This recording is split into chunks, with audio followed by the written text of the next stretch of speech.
Chris Soal, you're like literally one of the first people that I would say I recognized in the art world here in Cape Town in South Africa, because you're always the tallest person in the room. So you make quite an impression. Besides your artworks, I walked in and I'm like, who is this guy? And here I'm sitting with you, your fabulous new book. Tell me, who is Chris Soal? Wow. On the spot, straight away. Let's get it. I'm myself. I'm who I am. You know, I'm a young artist. I grew up in Johannesburg, born in '94. Grew up in the south of Johannesburg. I tell people my Joburg story is geographical, right? But Joburg South does mean something else. Yes. So I grew up in the south of Joburg. I scholarship high schooled in the north of Joburg. I universitied in the center of Joburg, and I dated on the east and the west. Oh wow! Talk about multicultural. So you're literally in the car on the highway a couple of hours a day, negotiating that M1. Yeah. So, and you got a lot of time to look out the window. And if you're not in a car, you're in a bus. And I think that maybe that's a good place to start. You know, the city as a passenger, the city is something that passes you by when you're on the move. As I guess a place where a lot of my ideas come from. And then 2021, I ended up moving down from Joburg to Cape Town.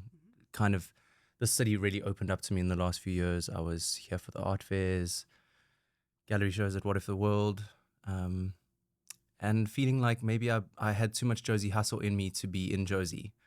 And I needed a place that could temper my own pace before it became uncontrollable. And I think Cape Town gives me that space to step in and out of my own ambition, you know, or my own urgency. It's an interesting way of looking at it, because I suppose there is a point where it could almost be compulsive or obsessive in terms of your work. I look at your pieces. It does. I can see we're working with a very interesting mind here. But now let's slow it down a little bit, or maybe fast forward. Dakar, Senegal. Yes. The Raw Fellowship. Because to me, I again, you mentioned the art fairs here in Cape Town. Sure. That's when I first started seeing you around. And when I found out that you'd actually been part of a fellowship or at Raw, your connection to Koyo, your connection to experiencing, which has now been a highly acclaimed institution. Let's take it back to Senegal. Sure. So that was actually one of the most amazing launch points for me coming out of university. And I ended my studies end of 2017, beginning of 2018.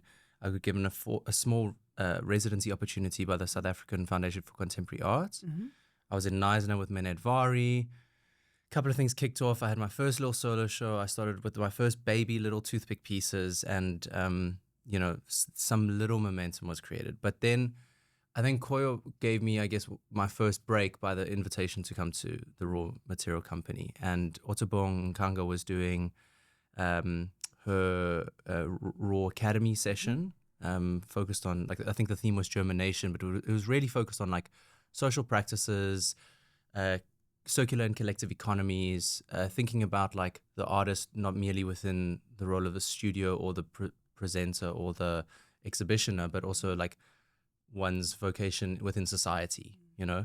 And my own interest in my thesis at Wits had been around, like, relational aesthetics, around, which is basically about how art manifests within social spaces, right?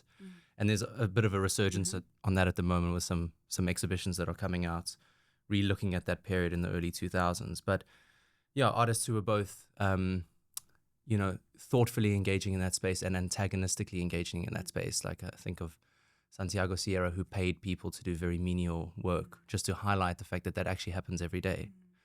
So this was a major area of interest for me, and I got to go and literally live in Dakar for like a month and a half, be in this incredible space, surrounded by other artists asking similar questions. I mean, we had the most incredible faculty come through for this fellowship. We had Rick Lowe, who had the Houston project, the Houston Row project houses, I think, a Fiesta Gates-esque project. And he's now showing with Gagosian, doing these incredible cityscape paintings and pushing his practice in some new ways. We had Rosa Baba, who's now also just had a show at the MoMA at the same time as Otobong Kanga. I mean, Otobong, for me, so, she is yeah. the way she interrogates these various themes, but does it with such dignity. I mean, the Zeitz Gala last year, I remember her receiving her Lifetime Achievement Award. And literally doing, you remember, she literally did the entire acceptance speech, balancing this beautiful award on her regal head. I mean, that was something to behold. Very special. Yeah. So, I was surrounded by this incredible crew. I mean, I think it's a really interesting model to reflect on, the fact that you have all these individuals that get to live and work together. You kind of like read, you digest, you play. It all happens in this space, and it's not just you come in for a session and you leave. Like this, like life is overlapping with art, is overlapping with community, and it really goes a lot deeper than I think just.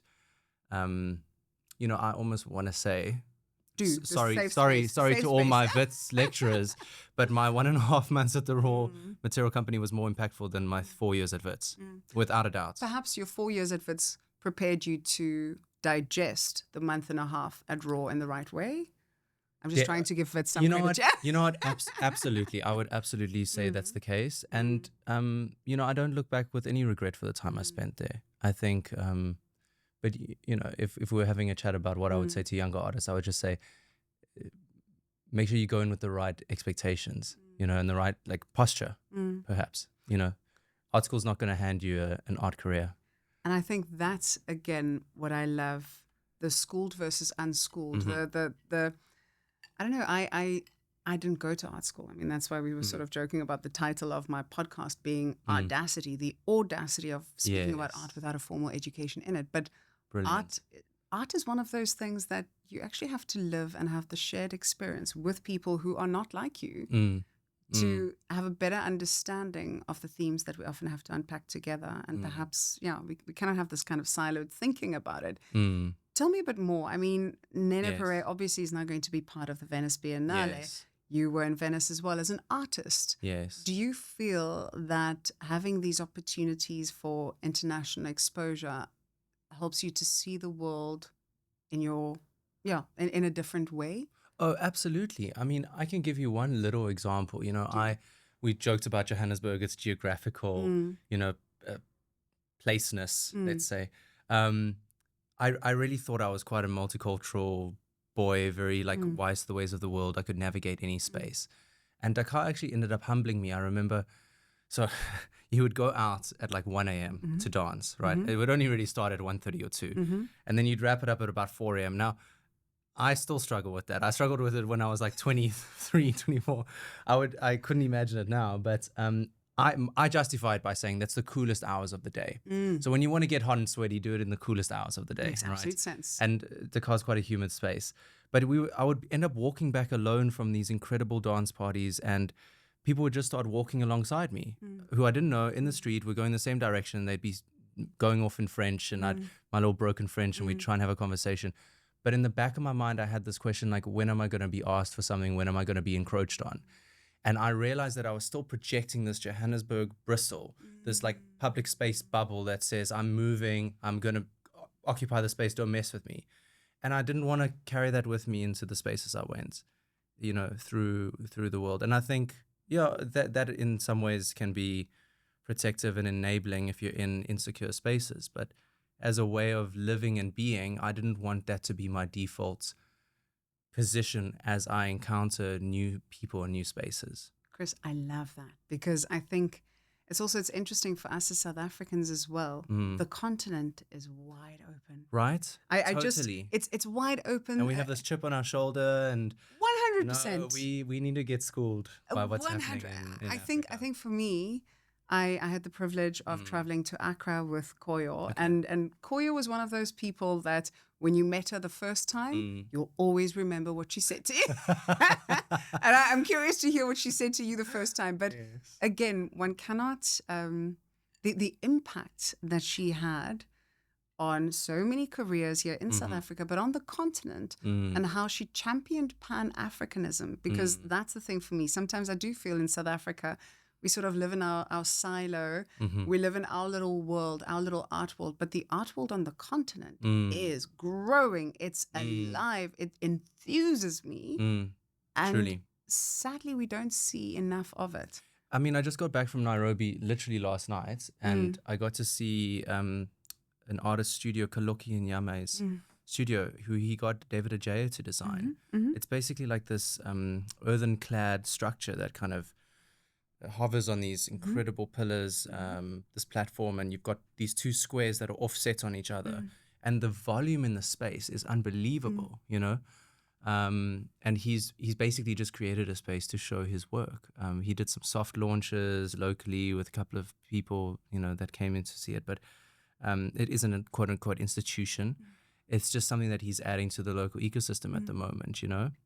And I think similarly to what Koyo did in Dakar, it really can make you aware that you can actually take agency and do things. Absolutely. You know, and these things can ripple out in amazing ways. I mean, if I just look at my own little encounter, like with the raw material company from 2018 to now, you've got like Koyo and now her team curating the Venice Biennale. I mean, like, and then Otobong solo at the MoMA. I mean, and all of these, Rosa Baba solo at the MoMA, all of these, Rick Lowe, you know, all of these individuals who are just there at that crosspoint moment, who splints it out. Now, maybe it's the red car theory. I'm looking for the red car, but I don't think so. I see the red car everywhere. I fully agree. Yeah.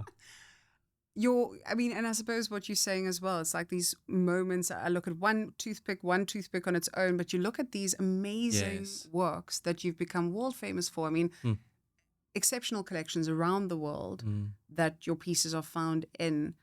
Just tell me again about your messaging. And I mean, that sounds so wrong in terms of I'm not speaking fluent art there. Sure. But again, let's use accessible language. Sure. The ideas and the themes that you're exploring with your work, that it was so beautiful also to page through your book, because you see the progression and you see the return to this almost central theme of making things useful that are sometimes discarded. Tell me about the themes behind your work. Sure. So I think, you know, my work really teaches me as I make it. I don't often set out with the end result in mind, and I don't really have like an agenda or a didactic message that I'm trying to convey. However, and I think because of that, it's this really beautiful process of I'm actually learning as I'm making, and things are being revealed to me in the process of doing.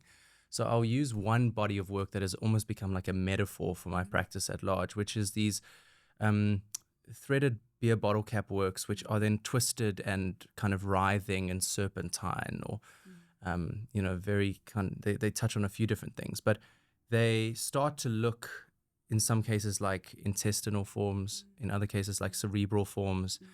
And that became a bit of a metaphor to start to unpack my own practice, where the work of art for me doesn't reside in the gut or the brain. It doesn't reside purely in intention or in intuition, but somewhere in between.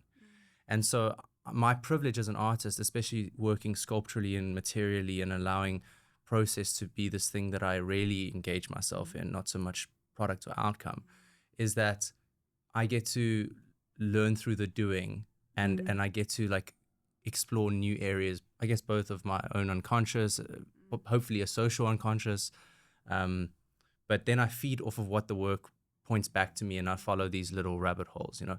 So as a general overview, I think looking at the different bodies of work and the things that I'm attracted to, I guess I begin with the element of the unexpected, something that catches me off guard. And usually that's because I'm not expecting anything from it. I've already dismissed that thing. So it's already a non-object in my world that somehow stands out in some way, reveals some sort of potential, and then I explore that as far as I possibly can. And I hope that through that exploration, I can bring the viewer into that space. And so I guess to what kind of meanings or what kind of like pursuits are behind my work, it's really how do we expand our perceptive capacity as individuals and as a society to reconsider what it is we've placed on the pedestal of value, who it is we've placed on the pedestal of value, why, and, you know, and so to kind of unlock some of those things. Perceptive capacity. I'm writing down all of these terms.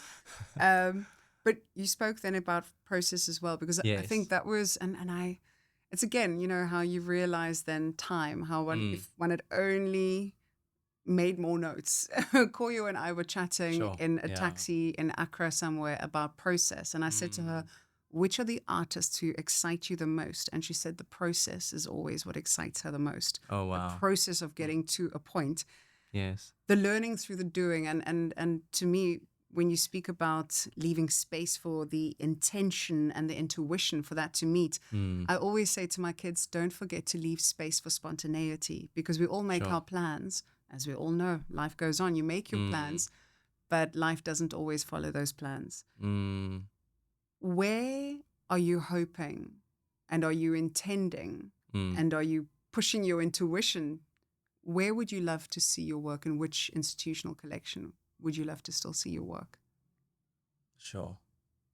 I don't even know how to answer that. I'm already just shocked that they're in institutional collections. I think, yes, I'm not going to deny that I am ambitious and I do hope for the best for my work. I really do. And I put an incredible amount of time into it. But to be 30 years old and have, this opportunity, my work's in the Brooklyn, in the San Francisco.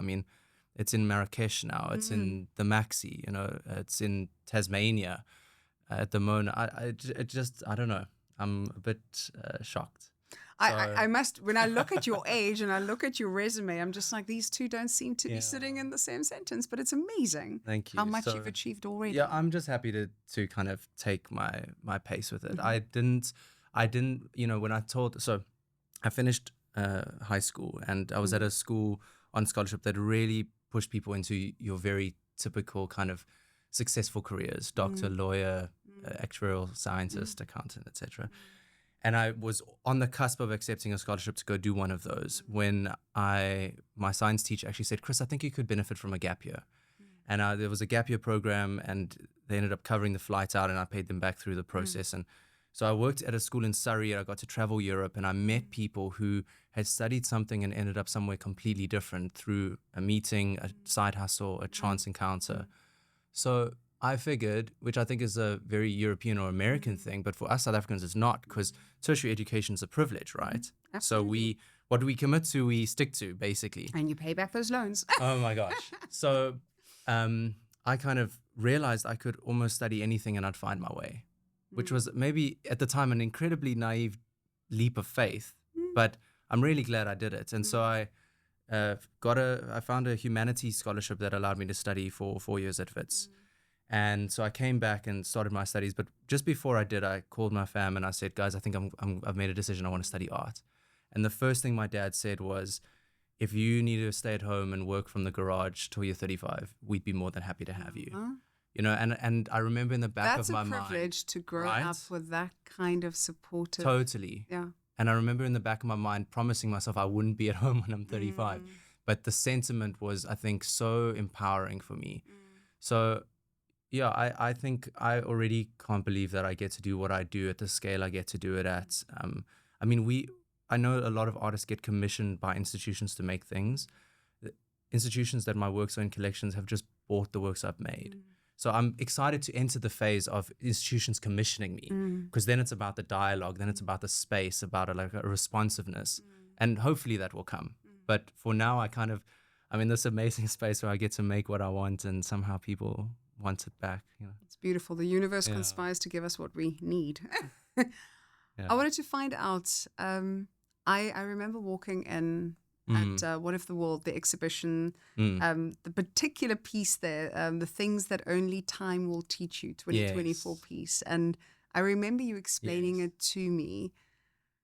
When I saw it in the book as well, it's just, again, it's sandpaper. It's something that one discards, that one doesn't think about.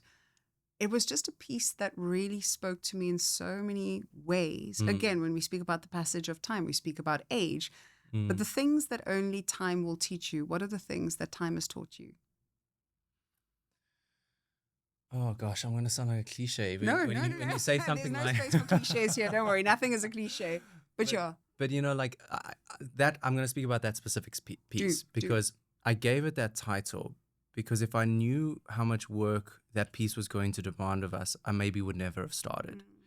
And so, I was jokingly saying about this naive leap of faith, going into studying art and knowing that even if I didn't make it as an artist, I'd find something else that suited me.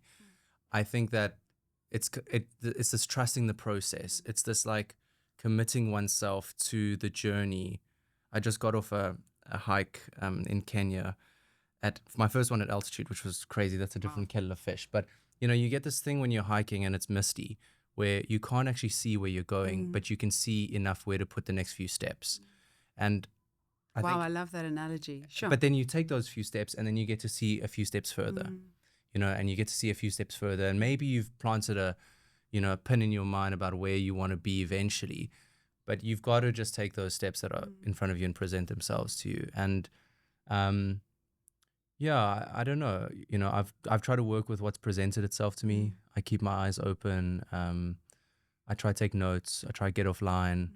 Get offline. I think that is so important. I was actually, I think we don't have the privilege of boredom anymore. Sure. That's so true. And boredom is a privilege because that's where totally you have conversations with yourself. Totally. And you have the chance to actually see what your imagination holds. Like, I mean, I wonder how many people have done a road trip in the last few years where you've actually just looked out the window. Yeah. Whereas that was your childhood when your family went on holiday. I spy with my little eye. Literally, and the brain takes those moments to filter so much, and I think I also tell my team in the studio, I say, guys, like the human eye is so perceptive. We need to finish our work well. We need to do these little things well, because then the work appears as this experience that draws the viewer in, right? Whereas if we leave parts undone or little things showing or whatever, it can break that moment. So our eyes are so perceptive. We see maybe more than we realize, but we don't process as much as we see, And I think that there is something to the fact that my work takes so much time. And I think that there's a I hope enough of a magnetic hold that people get to sit with it for enough time that it can also give them something back when they see it. The ultimate gift, huh? Time. Really. Natasha Becker, Shaun O'Toole obviously read their essays. I had an interesting moment when I met Natasha and Shaun. I just saw this week, and we were chatting about Venice and what we can. I mean, I'm super excited to see what we present at our pavilion.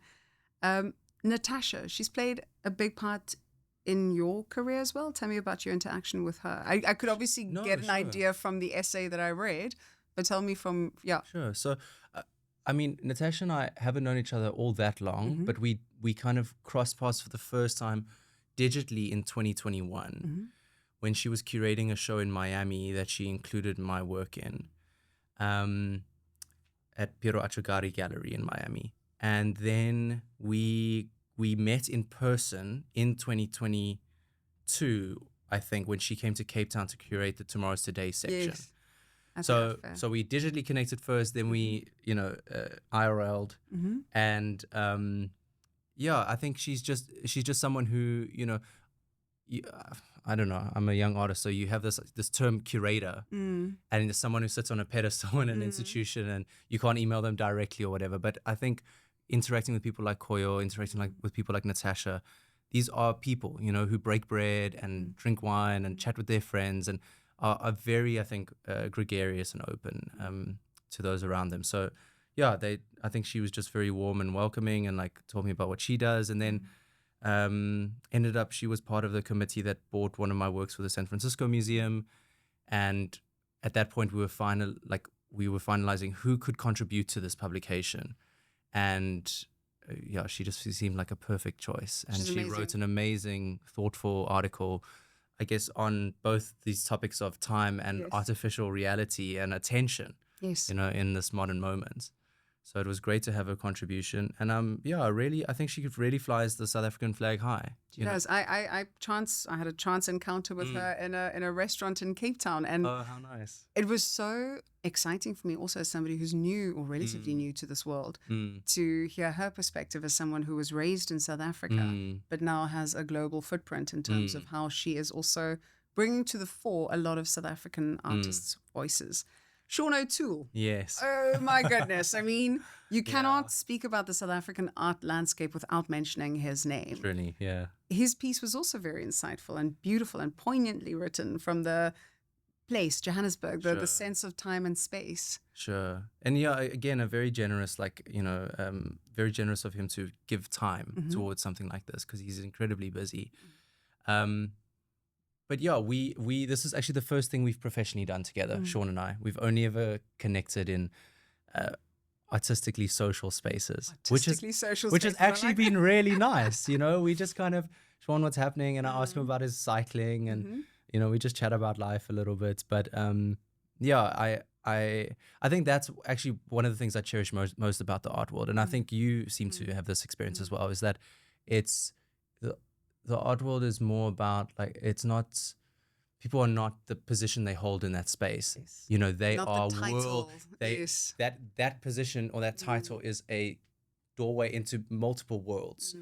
And yeah, I really enjoy connecting with people along those lines. But I think the guys who've done it really well, like Sean, have whole lives. They go cycling for like weekends and disappear, and he's probably digesting the 10 texts he's working on in the back of his head. But yeah, he was very thoughtful in his response, and I think he's also someone that knows these spaces of Johannesburg, of Cape Town, the international art scene very well. He has thoughtfully kind of looked at the span of art history and looked at references and stuff. So I really, was glad to have his eye on this. Yeah. I absolutely love the fact, again, I got to know your works and then have watched you grow as an artist, as a person, seen you socially as well, because that is the thing, is we do exist outside of our titles. Yes. Your title is artist. Sure. To sharpen our senses and soften our touch, that's going to be my final question. What do you mean to evoke, or what do you hope to evoke with that title? So with my titles, I sometimes use them the way I use my materials. I collect them, I find them, I scavenge them. I think this one I might have actually come up with myself, because I was having a conversation with someone and they said to me, your toothpick works have this beautiful play between sharp and soft, and and they were like, oh, I wish you'd give me a title with sharp and soft, or deception or something. And I think I've always loved long titles that are poetic, that draw you in, like titles that are like breadcrumbs, Yeah, like the title in itself is an artwork. Exactly. Oh, well, thank you. But some titles are red herrings. They take you off on a little rabbit chase. Some are things that lead you deeper into the work. But I think that for me is, and I've had that as my Instagram bio for the last 2-3 years. And I think that for me is maybe a one-line summary of my practice. I want people to be aware of the incredible power they hold just by what they see, and how we see. I think our eyes are as much receptors as they are projectors. So to sharpen our senses in the sense that we are highly attuned to the world around us, but then to be gentle in the way we navigate those spaces and how we touch things and people and move, and that's kind of sensitivity I think is needed in this world, in this moment right now. Chris, a perfect way to end off. Thank you so much. I look forward to delving into your book over and over again, because it is, you feel you want to sit with it and spend time with it and allow your eyes to do the seeing. So thank you very, very much for your time. Thank you. What a privilege. So good to be here.